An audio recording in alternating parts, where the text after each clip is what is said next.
Okay, everybody, it is now the end of 1942, and yeah, I guess we'll just get right into it. Not much happened, but so we got, I guess, for the Italian front. Now, like I've been saying before, the Axis have been doing best on the North African front in general. So you can see the Italians have been really bulking up Egypt along with the Germans. You can see there's a few German aircraft there. They've been supporting the Africa Corps that has been moving into the Middle East. The British have been building up in Kuwait to try and hold back the Germans. That's their last line of defense. The Russians have just decided to hold them in northern Iran to try and keep them out of Transcaucasia. The Russians are still holding out here in Bulgaria as the Germans don't have enough to hit them hard. The Germans just completed one of the French, the last French ship that they got when the Vichy French joined the Axis. So they built it in that French shipyard along with a few other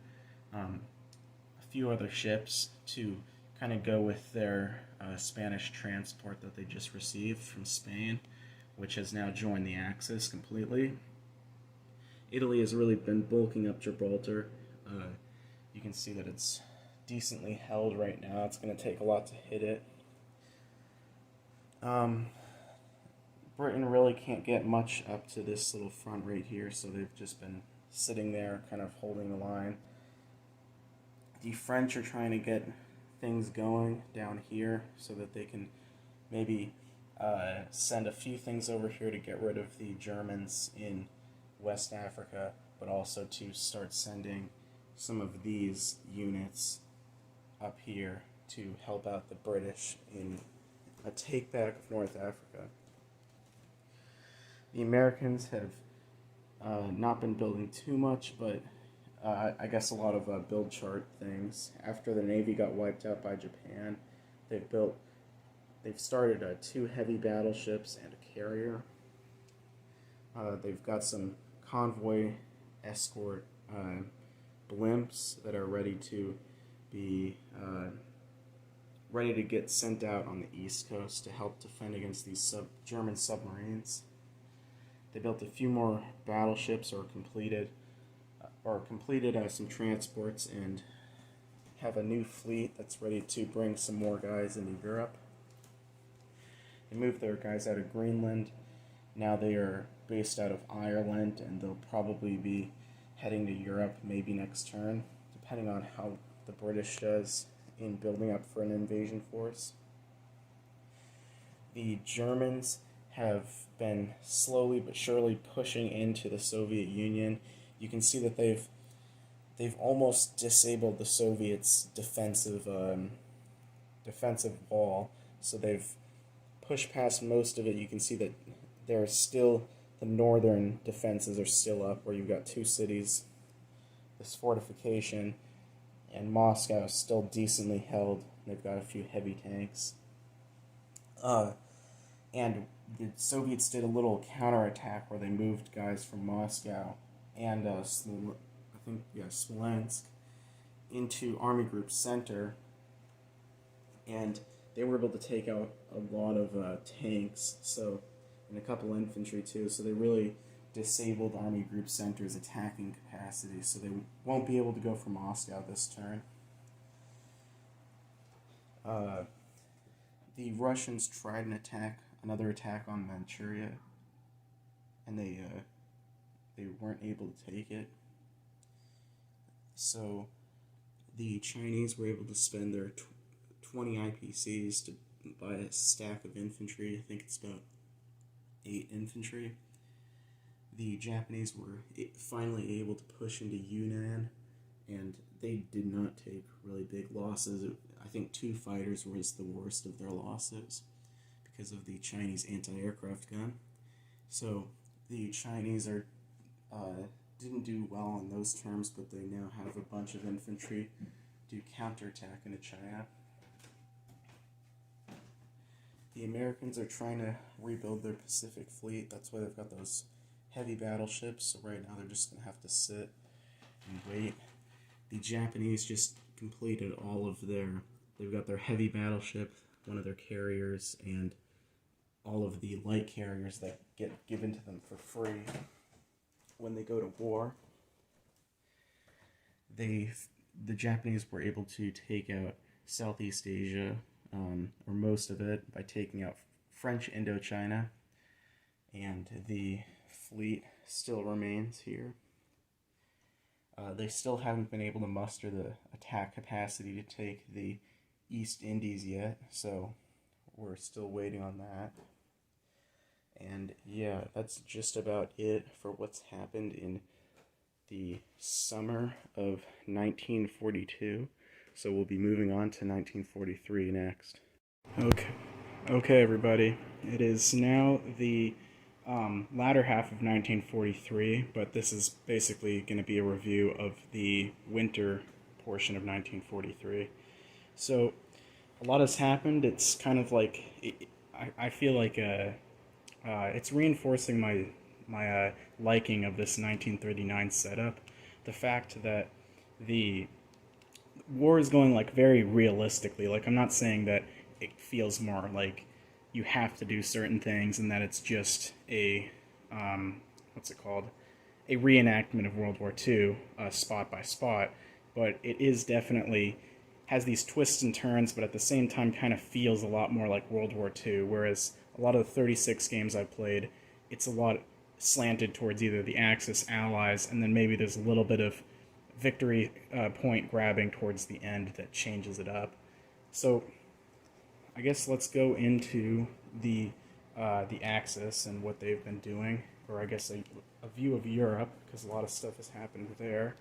So the Germans, as you can see, have had to face an invasion by a joint British, Canadian, and American force, and those French militia are the militia that they receive when a portion of France is liberated. So you can see there's a ton of stuff right there, and the German counterattack force in Paris probably won't be able to retake that. They do have this quick response force here, but what the British did was they split the Netherlands army, which was given to them because Japan invaded the Dutch East Indies, and they were able to send those Netherlands forces into Belgium. So now they have 2 or 3 zones of control on the eastern Channel front, which means that they're going to have to also split the German forces. So this quick response force is probably going to have to end up taking back the Low Countries, and they're probably just going to have to sit in a stalemate and hold Paris as long as they can, because right now that Allied force, plus what's coming in from the Americans, probably will be able to break the German hold.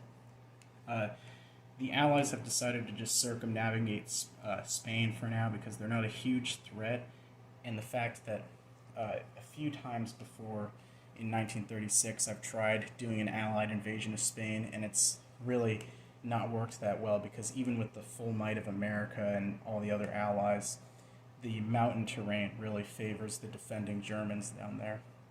So if France can be liberated, that'll leave a French army that can be built in Paris to basically hold off the Spanish forces while also having the Allies push into Germany and the rest of Europe. So the Soviet forces that were in the Balkans were able to finally be taken out by a joint German-Italian force. The German super heavy tank is deciding to go back towards Europe to help defend it, and that would have been really good to have in Paris, because just that may have been able to push some of the forces off the beaches.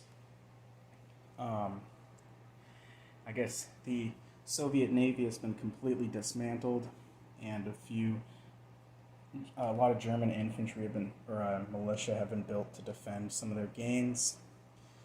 The German Air Force still reigns supreme. I've kept up with purchasing aircraft to support their losses, so as you can see, they've got a few jet fighters, a couple bombers, and then a few forces in Europe, and plus a bomber force that is still able to reach Britain if it wants to. The Russians, in my experience, also these are probably the best defense that the Russians have put up in my games so far. The Germans have had a slow advance, which is perfectly what I wanted with the defensive fortifications that were along this line. And even though they've taken major cities here and here, Stalingrad and Moscow are still holding really strong. And the only reason Leningrad was really lost was because of the Finns. So that kind of reinforces my whole don't attack Finland philosophy with Russia. Yeah, but also the Russians now have heavy tanks, so those will definitely be a great asset in defending those cities. Plus, they've got some rear guard units so that minor German units can't just blitz in and surround the cities. And the fact that Germany really doesn't have a lot of attacking power right now. You can see their largest army force is this, and there really isn't a lot of infantry for them to lose. One of the biggest German goals is to get Transcaucasia, even if they can't grab Moscow soon, because of the fact that they get all of those Turkish units, which would really help the Mediterranean front. But you can see that Russia has a lot of militia. Same with down here in defending against the German Iraqi armies, plus the Italians. The Italians tried a small little assault, you can see with their armored forces, to take Kuwait, but were pushed back because of the desert terrain. The Russians, even though they're still in a state of war with the Japanese, have kind of stopped fighting, and so have the Japanese. The Americans have decided to build up their forces on the west coast, and they've got a decent amount of transports. Now they have attack transports. They've bulked up some of their islands because the Japanese have tried lashing out. You can see they've taken some of the outlying islands. Still have yet to take the Marianas, though. The Japanese still have their large capital fleet still sitting here off of Japan, which will hopefully be reinforced in the few next turns. The Chinese staged a breakout and gained an elite unit off of it. So you can see that China, again, Japan really doesn't have a lot of attacking force, and there's still even holdouts where isolated Chinese forces were able to hold back the Japanese advance.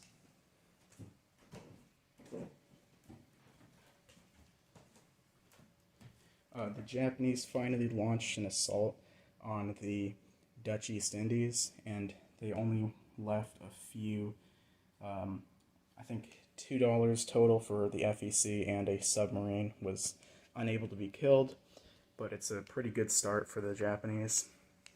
And they now have a lot of naval forces and a couple Marines that can further the operations down here in the Southeast Asian continent.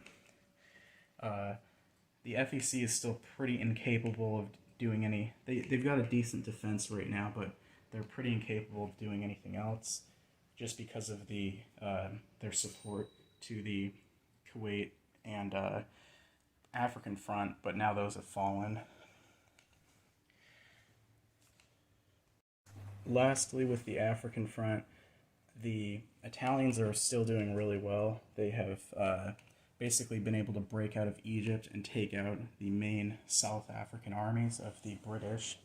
So now the Britons don't have much to support counterattacking, although the French do have a decent amount of forces that will probably get diverted from the West African front. The French also got a transport lend-lease to them, so they'll probably be able to use that to the advantage in taking back North Africa. And yeah, so you can see the Italians do have a really decent navy that they can leave the Mediterranean, still have some forces to garrison it. And yeah, but overall they've got a pretty secure Mediterranean with a lot of forces here that can still be built up, plus a fortified Suez that not much Allied forces can get to. So yeah, but that is the middle of 1943, and we'll be going into the summer now. Okay, that marks the end of 1943, and we're going into 1944. 4 now, so we're almost through the war. And so yeah, I guess again we'll go into what the Axis operations in Germany have been doing. So the Axis have been doing really well in these past 2 turns, and like I may end up calling it. I kind of want to play it out, see what goes on, so I may try for the next 2 turns or so, because as you can see, Germany really reigns supreme over Europe right now, and though the Allies can, they definitely have their advantages, the problem is that when Germany starts making over 100 IPCs a turn, they just have too much money to be able to compete with, because they can outperform the Americans in production, plus they have the ability to build units where they need to be built, whereas the Americans and British have lesser IPCs, and they need to transport units all the way across the Atlantic Ocean. The Germans have the ability to take their superior IPCs and just throw it right into Europe. So you can see the Allies actually liberated Paris this turn, but at the same time, the Germans have substantial forces that are going to be able to come in and take it out again. And at that point, the Germans, as you can see here, have on their build chart a lot more units that are going to be able to defend mainland Europe, which, again, the Americans really can't outperform. You can see they're sending their transports back, but we've got 4 turns left, and these transports are going to go 1, pick up these guys, and then another turn to bring them here, and by that you're going to have 2 turns with about 6 units that are going to be in Europe. And they may take Paris, but that's just about all they can really do. Plus they're going to be heavily overperformed by all the German equipment that can be brought up from mainland Germany and even Italy. Germany for the past couple turns has been lend-leasing about 50 IPCs to Italy, and that's why they're able to make such huge campaigns. You can see we've got a lot of Italian units down here. They just retook Somaliland, and the Italians have a heavy carrier now with fighters on board. Gibraltar really has no chance of falling. Plus we've got stuff like, the Turks have joined the Axis now that Transcaucasia has fallen. So there's the Turkish Navy and the other German Navy over there. So you basically got a German Mediterranean fleet, the Italian fleet, plus the German Navy up here. That's going to have an additional 2 battle cruisers and a destroyer, plus Germany researched heavy battleships. So they've got that on the way too. So again, with the substantially more IPCs, Germany has the ability to even outclass the Allied navies. The Eastern Front, surprisingly, Germany, with all their money, has had a really tough time with fighting the Russians, and I think the Russians are the one wild card, because even though you can see that Germany holds a lot of territory, they still really don't have a huge amount of attacking power.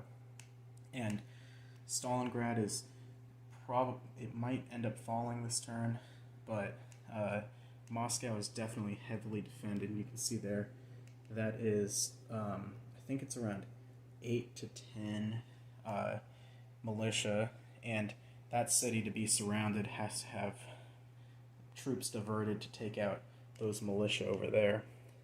So that has a definite what's it called? A really good chance of not falling. And if the Germans exhaust too much here, they can only build about 1-2 units in Russia because of the factories they've captured. So that's the one front that they can't just throw more and more units at the Russians. Although at the same time, once they kick the Allies off the mainland Europe, the Allies can't really get more units, and then Germany can basically just build tons of units and then just rail them to Moscow. The Germans had a pretty big, pretty successful invasion down here, where not only were they able to take Transcaucasia, but they sent Afrika Korps in here to destroy the last major pocket of Russian resistance. and again, now they have a path into India, whereas also the Italians, as you can see with the Allies, really don't have the forces to hold back the Italians for too long, because again, even the Italians can outperform the British, especially when it comes to production in Africa. The Russians have been pretty good at just holding this territory because the Japanese haven't been able to spare forces to attack them, but just recently with the Japanese taking the Dutch East Indies, they've got money and they're able to take Mongolia this turn. The Americans took back a Japanese-held Alaska, and as you can see, it built 2 heavy battleships, a carrier, and established a task force. So you can see that again is a really strong force, and those are some of the submarine chasers that they built, or from the Battle of the Atlantic expansion set. But again, they really don't have a ton of forces, plus the fact that they are at least 3 turns out from anything too huge. Like, Japan they may be able to, go for, but at the same time, there isn't a huge chance of them taking Tokyo. And plus you've got just this fleet right here. You see like the Yamato, a carrier, a couple aircraft can probably get a pretty big punch into this task force here. So the Americans are pretty well outclassed when it comes to actually taking territory in Asia. They may have the fleet to do it, but not the actual land forces to. The Anzac have been doing pretty well. The Japanese really haven't been going for them other than taking these territories and leaving. So they're trying to build some marines to take back some of the islands from under the Japanese nose. The Japanese have been doing pretty poorly on their bombing rates, and also, as you can see here, the nationalist Chinese were able to start launching campaigns, and they've reconnected with the Burma Road. So Japan is probably the weakest Axis link right now because of China, really, where they just don't, although China is pretty overextended right now, Japan really doesn't have the forces to retake. They just have to hope one of these militia-held territories holds out for long enough. But yeah, you can see here, the Japanese completely took the Dutch East Indies. They've consolidated their fleet again.